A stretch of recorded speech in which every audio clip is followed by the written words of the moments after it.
Ang akin pong malugod na pagbati sa mahigit 6,000 magigiting na guro at faculty staff ng Taguig ng isang Happy World Teachers Day. Ngayong araw, ipinagdiriwang natin ang inyong dedikasyon at mga sakripisyo para sa mga kabataan ng Lungsod Taguig, lalong-lalo na po nitong mga nagdaang taon. Hindi naging madali ang pagtugon sa mga pagsubok, ngunit naging posible ito sa tulong ninyo. Kaya naman makakaasa kayong ang buong lungsod ay #TogetherForTeachers. Maraming mga pangarap ang nagsimula sa loob ng 4 na sulok ng silid-aralan at malaking parte kayo ng katuparan ng mga pangarap na ito. We can't possibly measure your service and sacrifices towards developing the character and potential of our children as God-loving and productive citizens of our country.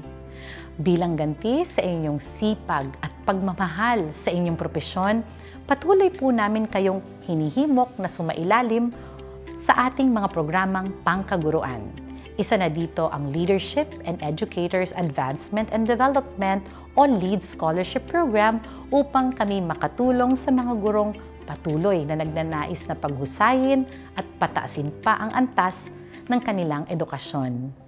Bilang katuwang ng mga magulang at ng pamahalaang lungsod sa paggabay at paghubog sa kinabukasan ng ating mga kabataan, we believe that you also deserve similar care and support we give to our students. You are truly part of our journey to be a transformative, lively, and caring city. Ngayong lumalaki na po ang ating pamilya dito sa Taguig, magsilbi po nawang paalala ang okasyong ito sa inyong mahalagang papel sa lipunan. As you stand at the forefront of ensuring quality of education, rest assured that we will always stand by you as you carry the burning torch of wisdom that leads toward a brighter future. Muli, isang maligayang National Teachers Day po sa inyong lahat. Mabuhay kayo and God bless.